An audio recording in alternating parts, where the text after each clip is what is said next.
বাংলাদেশ বনাম Argentina Latin Bangla super কাপের big match. দেখুন সময়সূচি এবং যেভাবে লাইভ দেখবেন।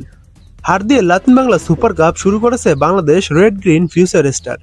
ব্রাজিলের ক্লাব সাও বার্নার্দোর কাছে 4-0 গোলে হেরেছে বাংলাদেশ। ম্যাচ হারলেও দলের পারফরম্যান্সে সন্তুষ্ট প্রবাসী ফুটবলার ইব্রাহিম নেওয়াজ। পরবর্তী ম্যাচে জয়ের প্রত্যাশা বাংলাদেশের।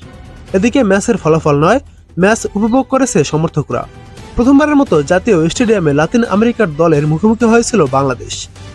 লাতিন বাংলা সুপার কাপে ব্রাজিল আর্জেন্টিনার মতো দেশের ক্লাব থাকার কারণেই সমর্থকদের আগ্রহ স্থির করেছেন তারা, যদিও ফলটা আসেনি পক্ষে।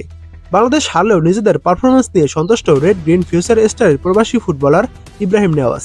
তিনি বলেন, ভালো অভিজ্ঞতা হয়েছে, ম্যাচ অনেক উপভোগ করেছি, দলে অনেক ভালো ফুটবলার রয়েছে, প্রথমবারের মতো আমরা একসঙ্গে খেলেছি, আরো ভালো কিছু করার আশা করছি, সামনের ম্যাচে ভালো ফলাফলের চেষ্টা থাকবে।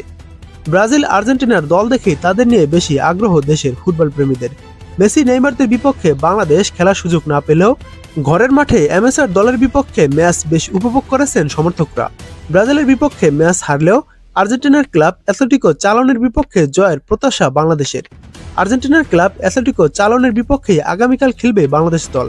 ম্যাচটি শুরু হবে আগামীকাল ডিসেম্বরের 8 তারিখ বাংলাদেশ সময় সন্ধ্যা 7টায় মাঠে নামবে বাংলাদেশ ও আর্জেন্টিনার ক্লাব অ্যাথলেটিকো চালন। এবার দেখুন বাংলাদেশ ও আর্জেন্টিনার ম্যাচটি আপনারা যেভাবে লাইভ দেখবেন, এই ম্যাচটি আপনারা খুব সহজে ফেসবুক পেজের মাধ্যমে লাইভ দেখতে পারবেন। ফেসবুকে গিয়ে সার্চ করে দিবেন AF বক্সিং প্রমোশন লিখে। AF বক্সিং প্রমোশন লিখে সার্চ করার পর 1 লাখ ফলোয়ারের একটি পেজ আসবে। সেই পেজটিতে আপনারা আর্জেন্টিনা ও বাংলাদেশের খেলাটি দেখতে পারবেন। তাছাড়া RTV স্পোর্টস লিখে সার্চ করে দিবেন। RTV স্পোর্টসও বাংলাদেশ ও আর্জেন্টিনার খেলাটি দেখাবে। RTV স্পোর্টস ফেসবুকে সার্চ করে দিবেন। ফেসবুকে এই দুটি পেজের মাধ্যমে আপনারা খেলাটি উপভোগ করতে পারবেন।